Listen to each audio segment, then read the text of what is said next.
Hello, hello. We are doing a live video together with Chris Kendall today. So this live video is in honor of the Ultimate Raw Vegan Bundle, and I want to know if you can hear me correctly. So if you can hear me, I appreciate like a thumbs up or like a little comment because this is kind of new and it should work outside. So just let me know, Femke, if you hear me, would appreciate it. So in honor of the Ultimate Raw Vegan Bundle, we're doing this live. I'm speaking with Chris today of the Raw. Well, one of the main organizers at the Raw Vegan Bundle. So I'm very excited to host him and allowed to ask him a couple of questions. So he has a book in the bundle, Raw Truths, exposing the top 10 myths sabotaging your raw food journey. So I've got here the table of contents in front of me, and yeah, it's about B12, mucoid plaque, cooked food, fat, fruitarian, seedless fruits, less is more. Well, all these myths, the protein myth, of course, and an important one, supplements. So this is the topic we are having now. So let's see. I'm going to invite him. Here I am! Oh yes, it worked! We got it! I'm so happy. It worked. It worked. Yeah. Finally. Good to see you, Chris. You So nice too. talking with you. Yeah, it's been a little while. How are you doing?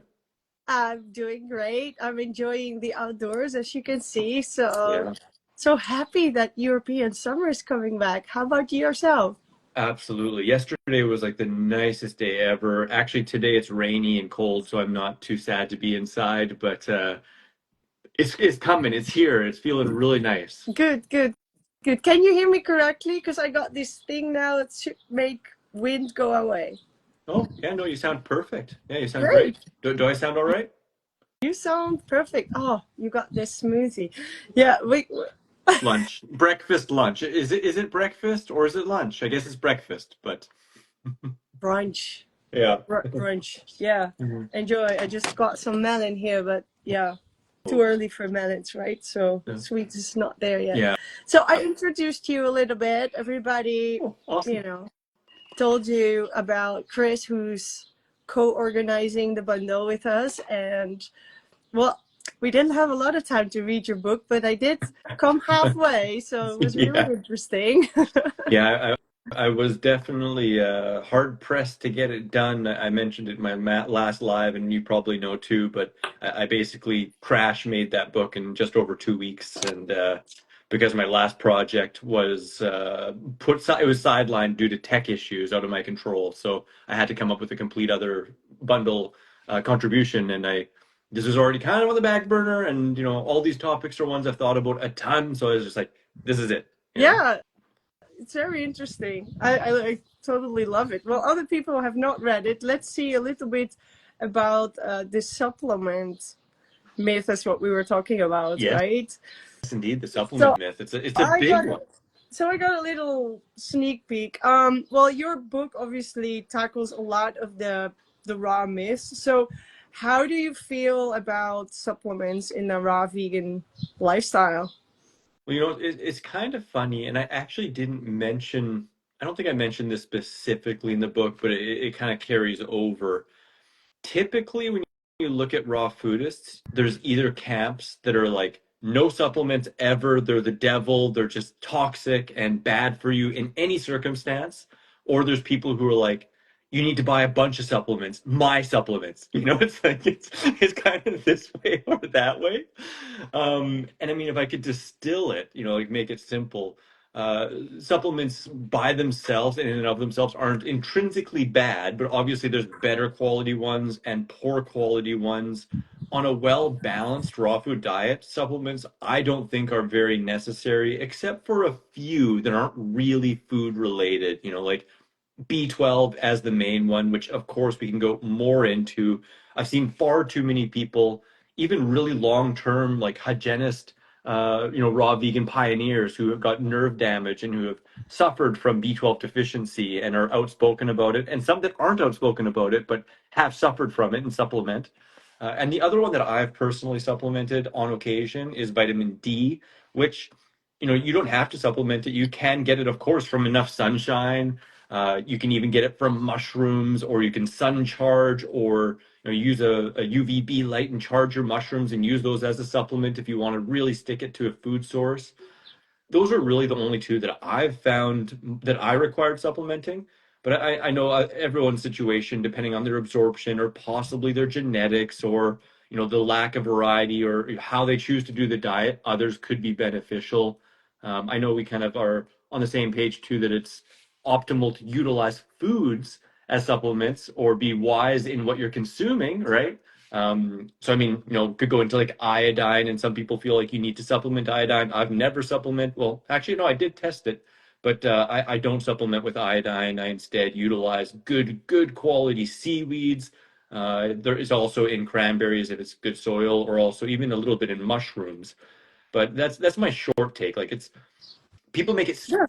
so black and white. They make it so black and white, and it's like, does it have to be? Like, supplements don't have to be evil. And if you need to choose a supplement, there are better ones, like food-based supplements instead of synthetic-based supplements and stuff. So it's a big topic. There's a lot of stuff we could go into, but what are your thoughts? So yeah, I read your book, of Yeah. course. So I think we're totally on the same page. Mhm. Like we're totally. I from the beginning. I mean, I'm a natural health Yeah. therapist. That basically means in English naturopath. Yeah. Like I followed Dr. Robert Morris. I did his Yeah. courses, and before that, I already did a similar course education here in the Netherlands. So I've been trained on supplements. Yeah. Yeah. So you know a lot about supplements. And what I found is that supplement, actually, the word itself, you have to look at. It means that you add something to your lifestyle or to your diet, or like it's an addition. And so the word itself doesn't say anything. Yeah.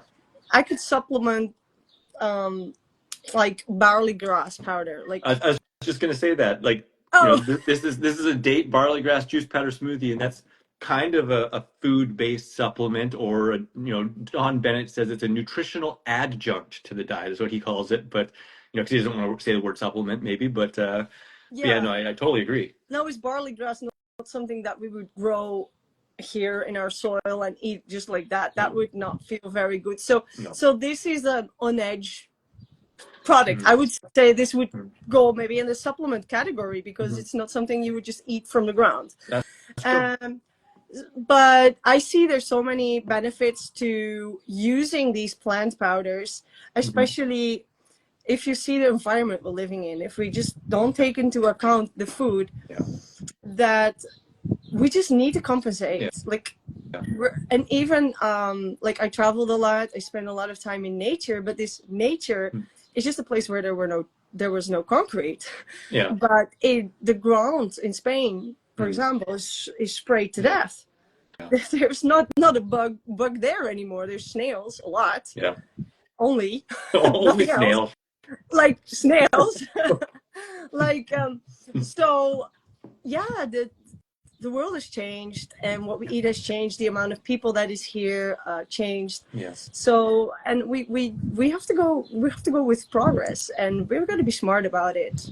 Yeah. So that's my point of view. And vitamin D, yeah, I actually recommend in my book that you do want to get tested on that. Yeah. And Yeah. our environment comes with other toxins, like simply like car Yeah. pollution, because Exhaust. there's Yeah. cars in the street, and we make more inflammation, and our body needs vitamin D to fight this inflammation. Yes. So Yeah. like our body's Yeah. going to attack the bad gases, so it's some sort of inflammation, so we need it. So that's my like, I go deep in this in book for myself too, but Yeah. it's I go a little bit different. So mine is a little bit more about biochemistry, focused on Good. women. And Beautiful book, yeah, by the way. It's a beautiful book. And thanks. And, you know, I mean, I think the issue here, and it goes kind of across in some of my other myths in my book, is that people are drawn to philosophy and simplicity and thinking like, well, if I just eat fruits and vegetables, then like that's the most natural thing and it's perfect, and we shouldn't need, you know, we shouldn't need anything else. And you know, hey, fair enough. You know, philosophically, yeah, maybe that makes sense if we're living an unstressed lifestyle in a really, really like nutrient dense tropical environment, growing our own food and, you know, living in accordance to nature, and we're out in natural streams and we don't use toilet paper or, you know, any type of sanitization, you know, like, yeah, you know, maybe, but it's a fine line and most people aren't doing that. And even if someone's doing that, I would encourage them to still get tested because, you know, I've been very blessed to have traveled the world and met raw foodists in all different places, you know, doing it in different ways. And like,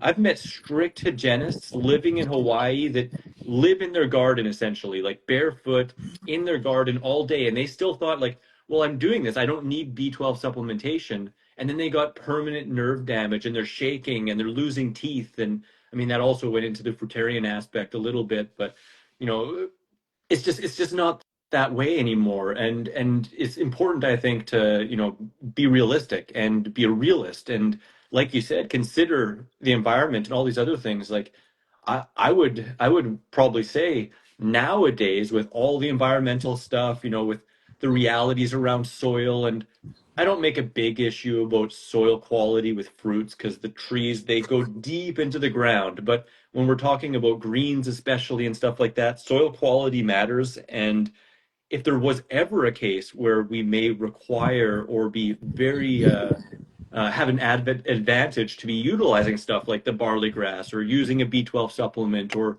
you know, considering vitamin D or, you know, maybe some others depending upon, again, where someone lives, what they're exactly eating, where they're coming from, their digestion and absorption, their genetics. I think nowadays we live in a time where it's even more important to be open-minded, to consider all these different aspects and get tested every once in a while to see where our levels are at. And I mean, when I first got tested, I didn't have any symptoms. I wasn't having any issues at all. But through getting tested a couple years in a row, I was able to see, well, you know what, some of these biomarkers are going down. And then all of a sudden it became symptomatic. And it's like some symptoms, they can get bad enough that they can't be reversed, Yeah, right? So I think it's just really important to be open-minded and more realism based rather than just philosophy yeah. based. I totally get you there. When you have symptoms and you have a simple blood test and like signs are saying to you, hey, you gotta do something, right? Nope, nope, nope, nope, nope. I just got to fast more. I just got to dry fast more, and then it'll get better. And I'll just eat only bananas, and that's it. No, I'm joking, of course, and but that's where some people take it, you know, like, Maybe they're Joe and Dispenza. they're what? Sorry? Maybe they're Joe Dispenza. Yeah, maybe, I don't maybe. know. He says that if you were paralyzed, you can stand up and walk, and some people did it. So Yeah, because this one person did it, like. yeah, yeah, But I'm not one of those people. yeah. You're not one of those people, obviously. So No, I assume that people watching this can also be somewhere in the middle. Be smart, get tested. yeah.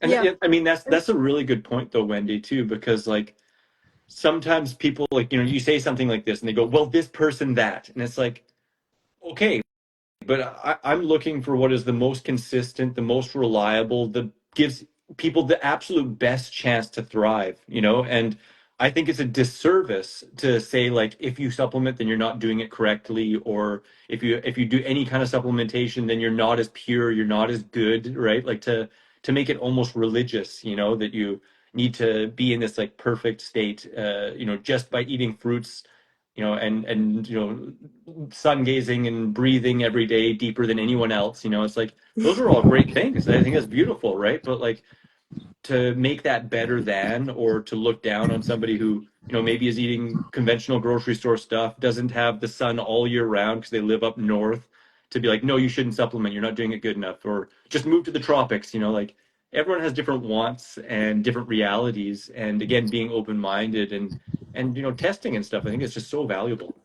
And how do you feel about herbs?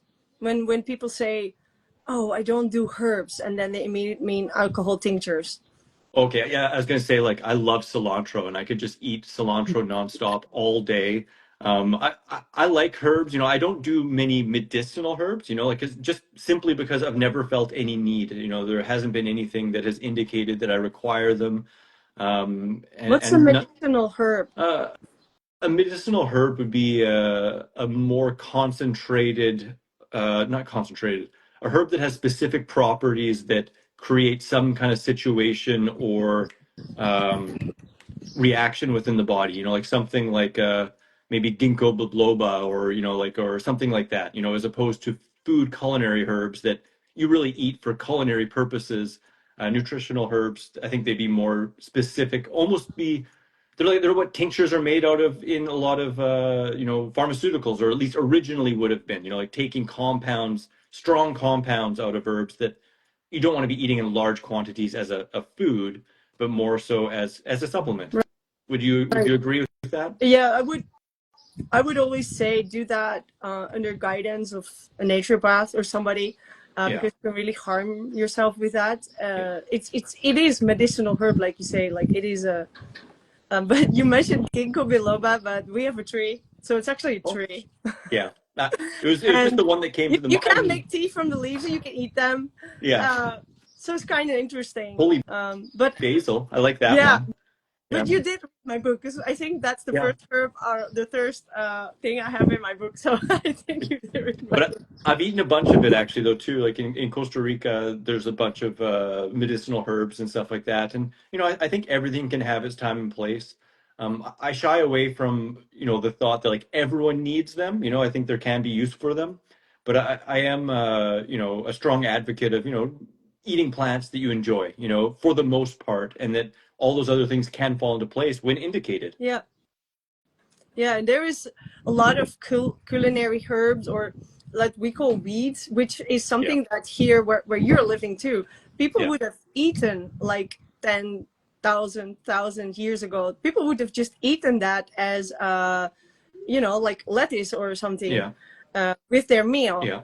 And we're like that is not being used a lot, No. uncommon, but I do feel that those are beneficial for us in our regular lifestyle. So simple things like cilantro, thyme, rosemary, dandelions are all over the place. Yeah, What is most the people other? pick them, or most people spray them and try and get rid of them. Yeah, I grow them. Like, Yeah, they're I good. don't mind them. I grow them in my front garden. Like, I go pick them and I make a juice and put it in. And Yeah, sometimes I feel something bitter. I take a leaf and I start chewing. I was like, why yeah, not? yeah. No, And I'm the same. I'm the they're same. they're just simple foods. They're just out here, and like marshmallow and what's these beautiful flowers called? You can like everything behind me, Mhm. um, is edible, and yeah, And like why not? often they're more nutritious than anything you'd find in the grocery store, right? And I mean, some of them, like you mentioned, you probably don't want to be eating in giant quantities, but they can, be a nice addition to a salad, or, like it's the same, we talked about grass, for example, and like when I'm out in nature and I'm running around, and if I'm thirsty or I'm kind of a little bit hungry and I see some grass, I'll take it and chew it and spit out the pulp, but you get a mouthful of grass juice, and all grasses you can juice, or you can just chew and spit out the fiber, but the fiber isn't really that great on the stomach. We're not ruminants, or we don't have four stomachs, right? But you Yeah. can still grab that stuff, and it's super nutritious. I made a video once called what was it, unlimited free green juice, and it was just that. It was just like blending some grass with some water and then putting it through a nut milk bag, and you can get unlimited free green juice. Yeah, yeah, yeah. That's so cool. So, how about if somebody would be coming back a test and have some deficiencies, let's say, Yeah. would you then look at isolates? Mm. Like, for example, you would recommend me to get B12. Like, what do I do? Mm-hmm. Well, typically speaking, I don't really promote isolates. Again, I think they can have a time and a place, but it's totally individual based on what nutrient it is, where the person's at, their digestive system, all those, how deficient they are. Like if they have a slight insufficiency, or if they have a true deficiency that is symptomatic. I think all of those things can come into play. But with B12, for example, like if someone's severely deficient, it may be a good idea to get an injection. It's the fastest way to bring those levels up. I know it's not like, a lot of people avoid injections and think, needles bad. And of course, like I'm not a big VAX guy, by any means, but at the same time with B12, that can be a good route. If people are uncomfortable with that, you can get a really good quality sublingual. Most people recommend either a methylcobalamin or a methylcobalamin slash adenocobalamin mix, which that covers all the bases. It's the same type that the body actually makes in itself. It's just unfortunately we make it below our absorption point. But otherwise, some doctors they actually recommend cyanocobalamin, which is attached to a cyanide molecule. Yeah. It's in such minute quantities that there isn't really proof that it has any accumulative benefit or negatives. It's more shelf stable and it's cheaper, but really any of those that you're comfortable with have been shown clinically to reverse B12 issues. Right. So with that, I mean, otherwise you could supplement with duckweed. That's a more recent found green. It's an aquatic green that has B12 I on know it. what And it is. It's all over the place here, yeah, but it's also considered a bad thing in your garden, yeah, in your pond. it is kind of funny, right? Because like people will go at all lengths to avoid supplementation and like they'd pay 10 times the price to be getting duckweed powder instead of just getting a supplement for like a tenth the price and probably just as beneficial without possibly, I don't know enough about duckweed to know if there's any compounds in there that are not really great to be consuming as you mentioned, but if it is that case it's like why not just supplement? It's really not that big of a deal. I We never looked don't. at duckweed neither, so I can't say. I am familiar with the chemical compounds you just mentioned Yeah, on the B12. Yeah, I never recommend anyone taking this cyanocobalamin. Basano. Yeah, Yeah, I'm. because it's so strong. It's like so strong. The connection's so strong. Like your body has to put all this effort to break it down. I would just get something that actually gets absorbed. That Yeah, would like I'm not concerned about it myself, but I understand that concern, and I've used both. But I mean, another funny one though is like people they'll eat a whole bunch of nutritional yeast for B12, not realizing that that's synthetic B12, generally cyanocobalamin added to the nutritional yeast. It's not inherent in the yeast itself. They just take a waste product and then put extra stuff on top of it, supplemental form. So it's just kind of yeah, funny, it's so like good to know. Like, what's the difference then between like fortified foods that they sell in the United States? Like everything's fortified over there. Just add stuff to it. Like, yeah, and it's usually like cheap synthetic shelf stable supplements that they spray it with, so in most cases we're better off just with an abundance of whole fresh ripe raw plant foods. That's where we can get the vast majority, especially if we're looking care quality and we're mindful of our digestion so that we have good absorption, all those kinds of things.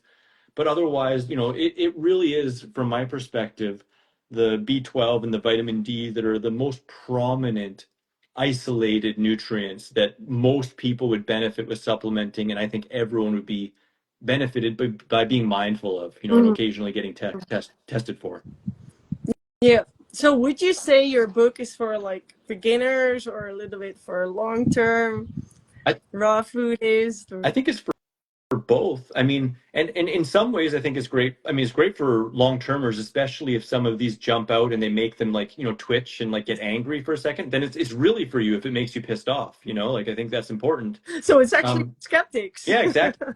It's for skeptics, but it's also good for newbies because, like I've coached people who literally they said like I would have saved thousands of dollars and so much issues if I would have learned this 10 years ago. Like just spending an hour talking and a lot of the stuff when I consult, I talk about some of these myths. I mean, it's not like I go on like a set myth breaking consult, but stuff comes up, right? So if someone's new to this, this can really help them bypass a lot of potential issues and really be able to more easily spot misinformation that's out there because it's really out there. A lot of it is out there more now than it ever has been. Hmm. What are you using right now? Like, okay, barley grass, I know. Yeah, barley grass. So I mean, if foods that you could think of as nutritional supplementation, I guess, I mean the B12. I actually have a light box, which during the winter I used a light box instead of supplements for vitamin D. I do use dulse, like good quality dulse, as well as Irish moss and very occasionally kelp, and kelp noodles, which I mean, I don't really look at those as supplements because I love them. Like to me, they're a food source. You know, they're not an isolate, but they are, you know, rich in iodine as well as other trace minerals and stuff like that. So I utilize those. Um, And so these some, kelp noodles, I saw some yeah. people and they're like glass, shiny, see-through. But when we have kelp here, it looks like black threaded things with little balls in it. Yeah. No, So it's definitely a questionable whole food. Like, I mean, as far as I understand it, they slurry it and they add some kind of a gelling kind of seaweed agar powder kind of thing to it. And I don't know how they separate the green from it. okay, It's definitely to me, it's buy these glass see-through kelp stuff. yeah, Okay, yeah, because they say on the package it says a raw food, so it's all good then. yeah. Well, I'm interested in it. Like I never had it. Like No, when I see it, it smells like the sea, and it's like I don't really want to eat it. yeah, But I had moments where I didn't know I had salt cravings, but yeah, I was in front of different kind of seaweeds like that, and I just took the pack and just ate, like started eating, and I just ate pretty much of it, and I was like, oh, I'm really enjoying it. yeah. Like obviously, I needed something. I find that often, you know, it's the same with the barley grass powder. Like I was kind of against it for a while because I came from a more hygienic background that kind of looked down on any kind of supplementation. I took pride in not supplementing and thought I was better for not supplementing and thought all seaweeds were garbage and should never even touch them. And, you know, and all powders too, I thought was like ridiculous and superfoods just stupid. And, you know, anyways, when I tried the barley grass juice powder, though, something in me was like, holy crap! Like, I just wanted to have a pile and stick my face in it. You know, like I'd be going back to my room and taking tablespoons full. And what I personally think with that, for example, is that, you know, grasses have a unique ability to uptake all 98 trace minerals from the soil. And I don't know if that figure's correct anymore. You know, this is what I learned a long time ago if it's 98. But anyways, I, I think that from most of my history as a raw foodist, I've predominantly eaten conventional fruit. Like I've eaten a lot of organic stuff, but a lot of it was conventional. And I think that the trace minerals were really replenishing my insufficiencies, you know, that I was getting from just eating standard store-bought produce. And so when I started eating the barley grass, my body was just like, holy crap, yes, finally, you know, like, and I just, after about a month and a half of having it regularly, I still loved it, but I didn't feel like drawn to it anymore, you know? And so now I include it whenever I want to, fairly regularly, but I don't feel that same almost addictive. Like I was gonna make a video back then. I thought I'd make like a Scarface video just like that with a table full of the green powder, just like doing lines and shoving my face in it. I decided not to, but but I do love it. I do love it. Yeah. And how about this? What's it called in English? A samphire. You know that? Samphire. I don't know. See, yeah, cow, like like a necklace. It looks like necklaces, but then growing up. You must. Oh no, you're not at the sea there, right? In Sweden, No. there's no water. There is water. Oh, there is water. Oh, it's another type of seaweed. It's I'm no, not it's too familiar. that grows around the edges of the whole Oh, North Sea, including the part where you're right now. But maybe, you know, not sea purslane. maybe. Because sea purslane is the highest omega-3 vegetable, but it's also super high in oxalate. It's super salty. Like it basically tastes like olives. They're just like succulent, fat, kind of almost like a pearl-like kind of leaves on Yeah, on a vine that grow along the sea. And yeah. yeah, I think it's that. Yeah, it's that. yeah, But it yeah. There depends is. where it grows, how salty it is. It's so salty. They're and they're so high in oxalate. Like, have you ever had like really fresh chard and you eat it and your throat gets dry and almost itchy, and that's from the oxalate. And it's the same with these. Like you can eat some, but as soon as you start eating a whole bunch, your Ah, throat kind of like, yeah.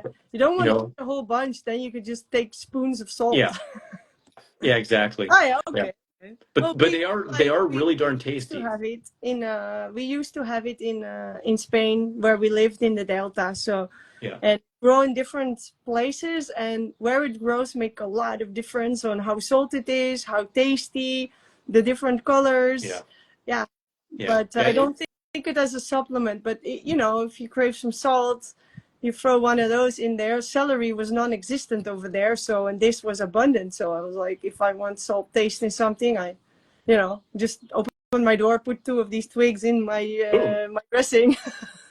Yeah, they almost taste like olives. Like they're that salty, like like salted olives. And I don't know, they're pretty neat. When I was in Hawaii and a couple other places, Hawaii as well as Sri Lanka, there was along a surf break. There was a whole bunch, and every time I'd go surfing, I'd eat a whole bunch, and then I'd go surfing, and then come back, eat a couple more, and then leave. And they're pretty dang good. Yeah, yeah. Omara's asking sea grapes, but sea grapes are something different. They're completely different. Hey, Amara. Hey, Kiko. So cool, so cool.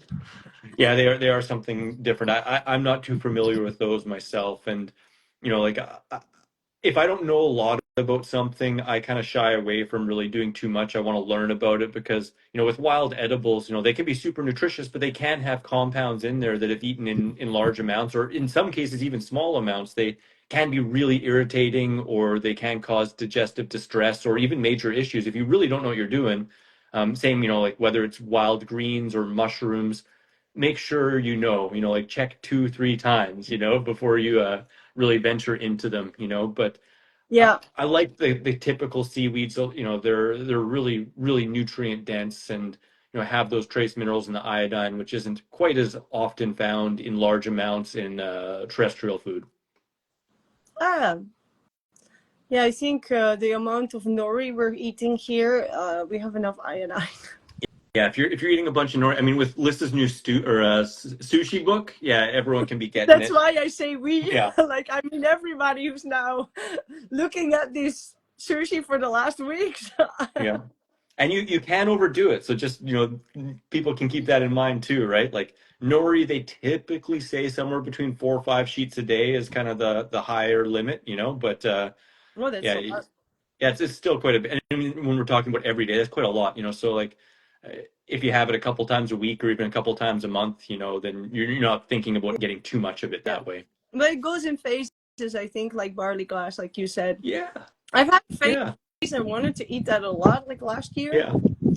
and since Elena was born, just sitting there the whole year, and Tineke made some, Hmm. and I was like, I want some the next day and the next day, and now I'm done with it. So Yeah, I'm not making new recipes from the book for the bundle. I'm choosing something without nor. I'm not, and I think this is how it goes for people. How do you yeah, feel about people making choices? yeah. I if I understand, are you asking kind of about like trusting the body's intuition and natural intelligence? Yeah. Is that what you're asking? Yeah. So I think that's a amazing, beautiful thing. But I would say that in the very beginning of a raw journey, or in the very beginning of changing your diet and your relationship with food, it can be a little bit misleading because it may lead you to chimichangas and French fries all day. Whereas after a while, once you've gained consistent with a simple plant-based diet, and your body starts to really understand where it's getting its nutrients from, and it's not really, symptomatic with cravings and with microbiome die-offs and all those kinds of things, then we're more able to actually get a good read on our body, understanding typically that those cravings aren't super uncomfortable and aren't super like mega urgent, but when you try something and you're like, wow, like you kind of said, you like it, right? You're just like I want more of this. This is amazing. And when you eat it, you feel good after. You don't feel like messed up after, like you just smoked some crack or something, like it's Yeah. then yeah, I think the body intuition, like I I definitely I eat by that body intuition unless it's just, availability kind of issues. But Mhm. I'll go to a grocery store and I'll walk in and it'll almost seem like certain things are just lit up and other things are dark. Like I'll just be like, nope, don't even care about that at all. Like that's exactly what I want. And it's, it just takes some time, I think. And the more you listen to that, your body, and trust your body's natural intuition, the stronger that gets as well. Do you have a similar experience? Well, I must say that when I see your videos from that wholesales in Malmo, I instantly get hungry for all of those things. Yeah, It's yeah, like, I'm coming. It's only yeah, 5 hour drive. I can make it. yeah, yeah, yeah. So, yeah,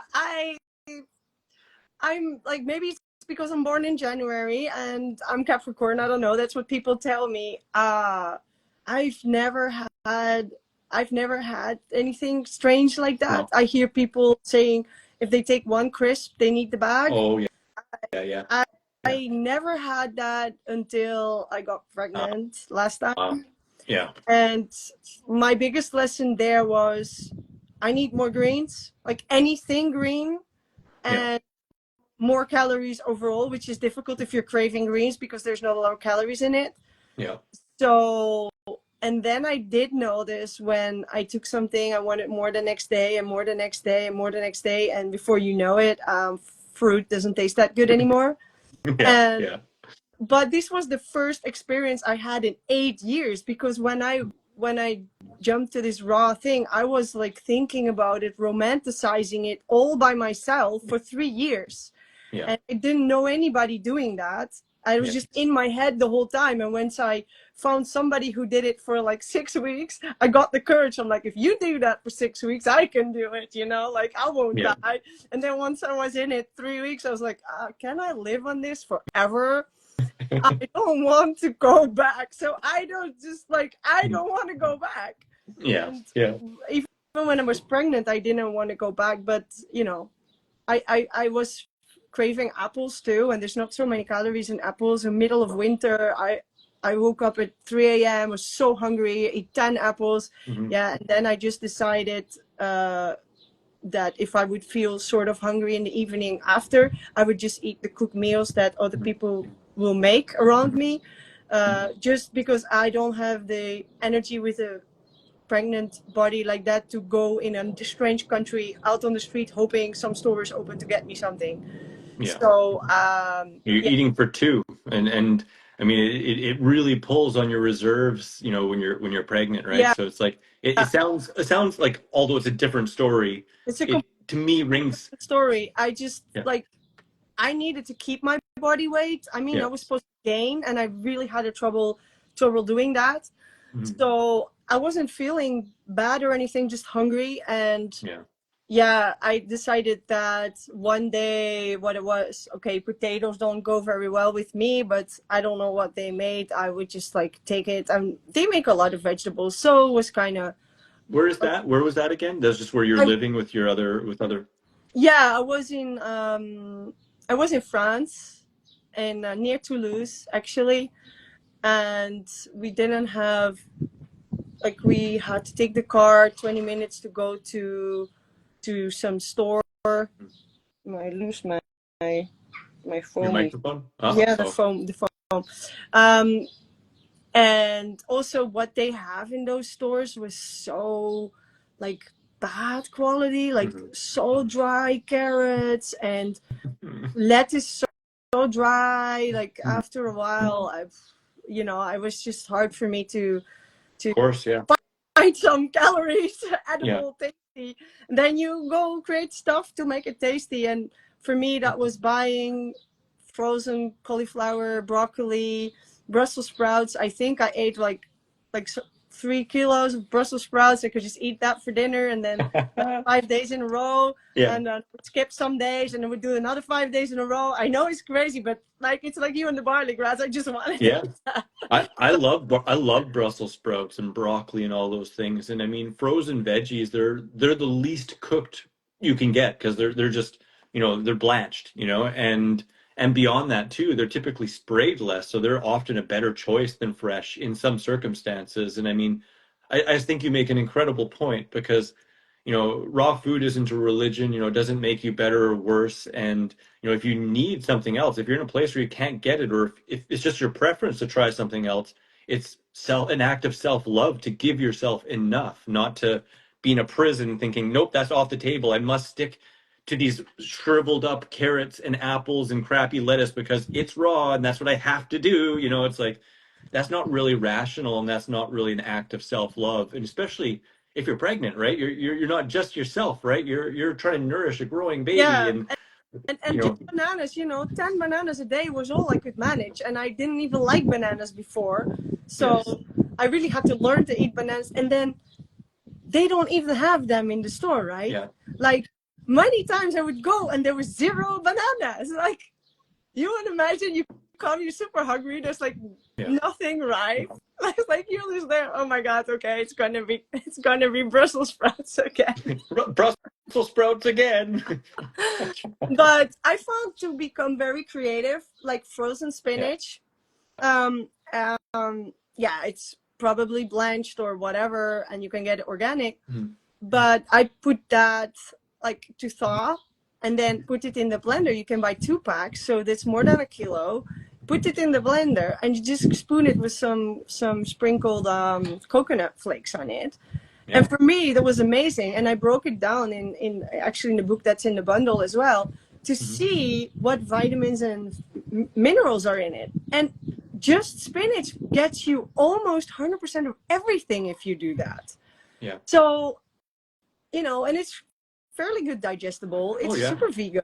Yeah. And okay, there's some oxalate in it, so don't do that, the whole time every single day. But just No. to give an example, yeah, I Interesting. agree with you. Interesting to note though too, being store-bought frozen spinach, if it's blanched, then it's actually going to remove a lot of the oxalates. So you're actually going to absorb more iron and calcium, specifically the iron though, from, frozen spinach compared to fresh. So like if it was something to eat consistently, I would probably personally go with the frozen spinach rather than eating fresh spinach all the time, which that probably blows some people's mind and be like, no, but the fresh is best every single time. It's not always, It's kind always. of like it hurts like in your gums. Like I Yeah, don't know what it is, but sometimes it's so hard. Maybe that's the oxalate. it's the oxalate crystals. Yeah, they can be irritating in large quantities, and yeah, the heat the heat, especially wet heat, it diminishes that. And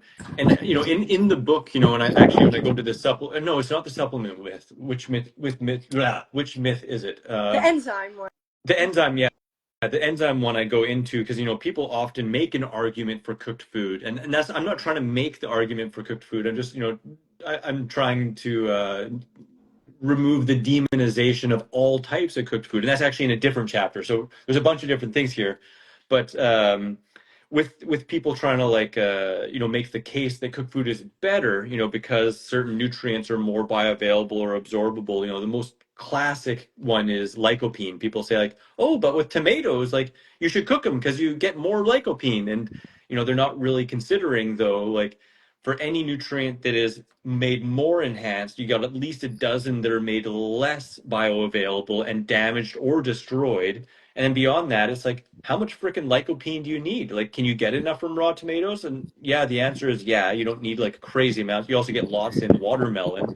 But people often they measure things in terms of grams rather than calories.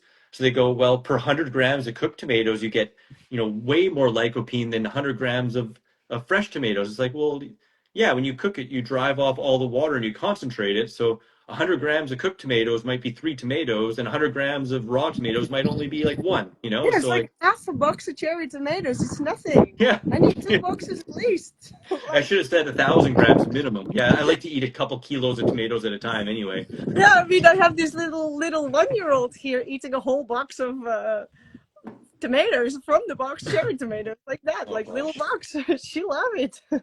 I'm not even kidding, Wendy. Summer tomatoes is one of the foods I look forward to the most. I like really good quality tomatoes. Oh my Oh gosh, my they are so good. gosh! Shall I tease you a little bit then? Yeah. Yeah, I'm in Netherlands, right? They know what to do with tomatoes. So I don't know why, but they had to get rid of these premium ones. So here's my food stash. It's actually my photography table, but now it's the food stash. And so these are the old Oh, ones. They were not bad oh. for winter Yeah, they're tomatoes. not bad at all. Not bad. So then I got these. Oh, I They were love horrible. those. I Yeah. love those, but look at Oh, that. So yeah. So Well, they're good. Like there were some good ones, but then I got this box. ooh, nice. That's a good box too. So now actually got two of those, and these are the Yeah, best. the cocktail tomatoes. It's kind of funny. You had me leaning in trying to look into the box. I was like, that doesn't make any difference on the phone, No, though. I'm like, sorry. So yeah, so they go in 4 kilos per box, so I just got two boxes. Like sometimes when you shop, I have that, you know. Yeah, yeah. we are so lucky. We are so lucky around here. Like if we're thinking about yeah, different kind of greens. Look what they like. Look at that. Oh, nice. Sunflower greens, or what are those? No, we No? still trying to figure it out. It's some sort of basil. We Oh, try to think if we'll see or not, yeah. but it doesn't like it tastes a little different. It's really Mm-hmm. delicious though, and I think this is some sort of Mm-hmm. sage. Yeah, it looks kind of sagey, Yeah, slightly fuzzy. yeah, and we think that this basil is the mini variation of where's the basil? This basil. Oh, yeah. Yeah, it So almost looks like a. yeah, and then they got this. Oh, what is that? Some kind of a chive? Yeah, Yeah, yeah, so that's cool. cool. So and we don't know what this is. Me and my herbal friend, that is, she does gardens, but we didn't like it as a microgreen, so we're now growing it as a plant to see what it actually is. Oh, that's pretty fun. You and Taneke or what? Was it you and Taniki? No, no. My friend Mariella, she just lives Oh, here. cool. Actually, she's always playing around with raw food. Actually, she's my best friend. Um, she's a photographer. She doesn't do anything like I want to be raw foodie or something, but she just eats a whole bunch of raw food actually. Yeah, And we that's always cool. eat together, and yeah, she's always very mindful. And yeah, I love Dr. Graham. He has a phrase that I've heard him say a couple times. Says, "Everyone's a raw foodist. Just some people choose to eat cooked food sometimes." yeah, yeah. But yeah, she has weeks, months where she does 100% raw, and then Yeah. but it was never for her a goal or an idea. We just started 10 years ago stripping away all the food she was allergic to and reacted bad to, and kept Mhm. her symptom free. And That's awesome. I mean, raw everyone food's finds their better, balance, right? Everyone finds their balance. And so, yeah, like if I go on a holiday with my family and there is a all inclusive, I would just take the fruit and get my own. But Yeah. you know, she's like eating what's there then, so it's Yeah. different. Yeah. Like make the right choices, but like, and I think it's really good to have a friend like Yeah. that, so that he supports. When you're at the table. Okay, I'm getting distracted. Yeah.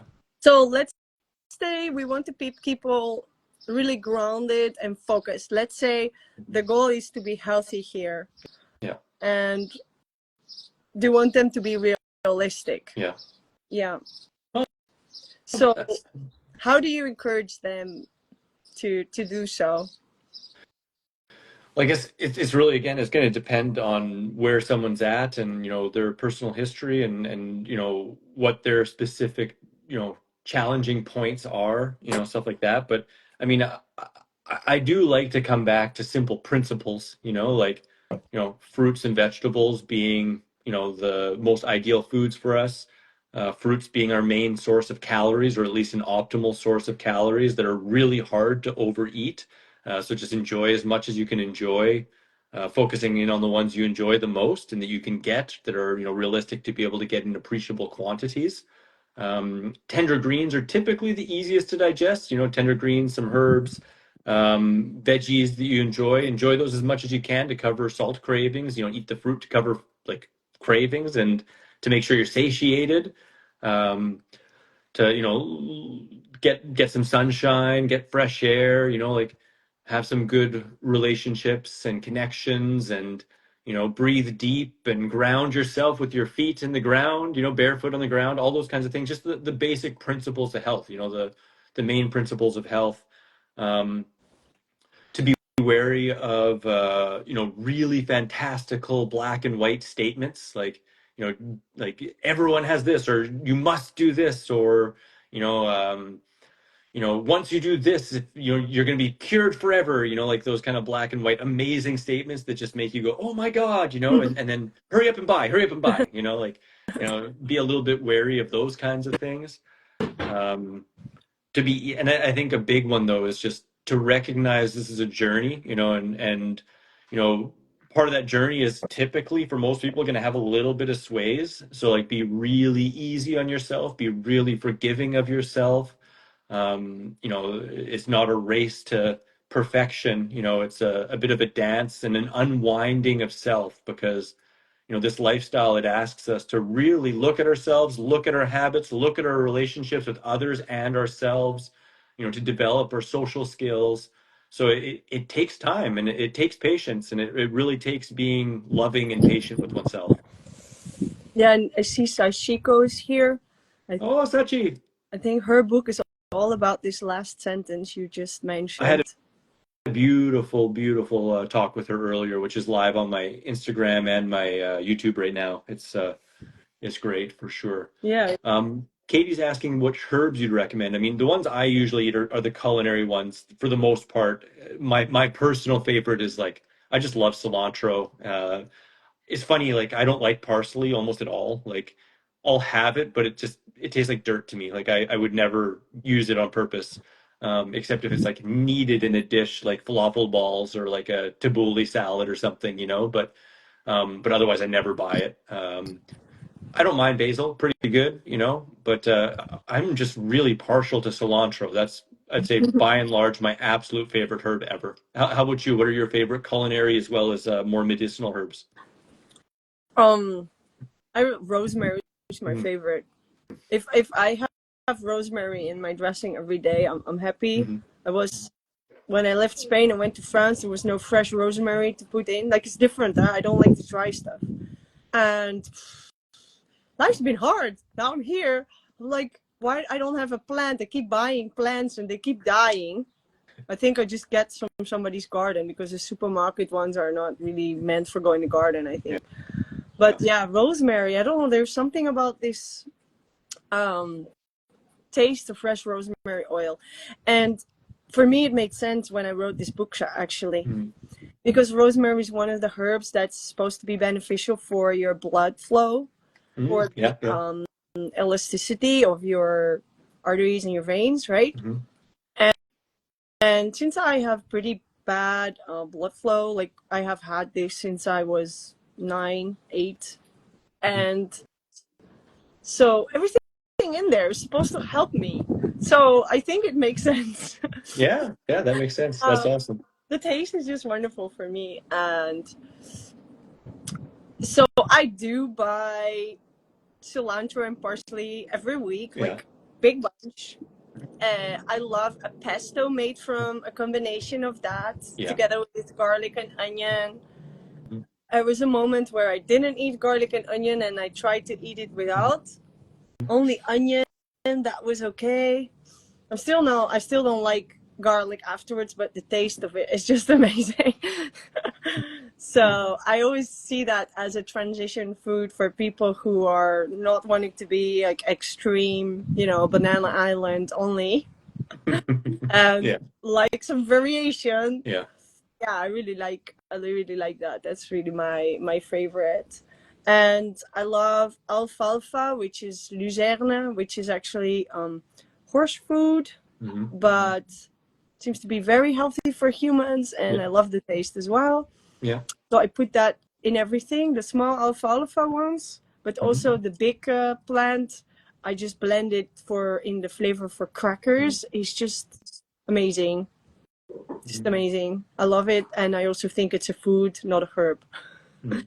Do you ever try dehydrating garlic? If you like slice it and dehydrate Yeah, it?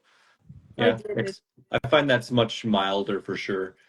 You know, Yeah, it yeah. surprises some people, but I love cilantro, like I said, and I have nothing against herbs at all. Like I think, like honoring what you enjoy and trying new things and stuff is amazing.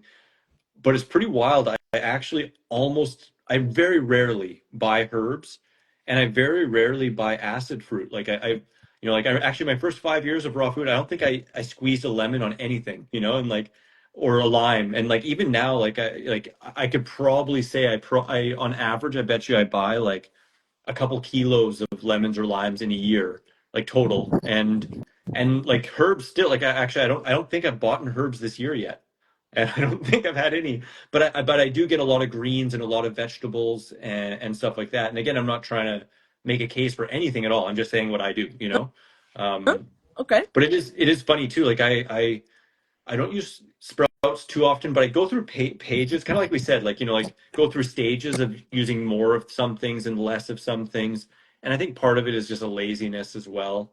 It's almost like green juices. I don't do green juices, but if someone made them for me, I would have them. You know, if someone grew the herbs and they're in the windowsill, or when I'm at the farm of life, for example, when I'm somewhere where there are herbs all over the place, I pick them and I eat them all the time. I just can't be bothered otherwise. You know, I'm like, and I'm Mm-hmm. not saying that's optimal in any way, shape. I'm just saying what I did, you know. Mm-hmm. But so, Yeah. but it's kind of Well, funny to reflect on. I haven't really thought about it a little for a while, but since we're talking about it, it just came up in my brain. it's good to hear about your experience because Mhm. that, like, I can reflect on that, and I think other people listening reflect on that as well. Mhm.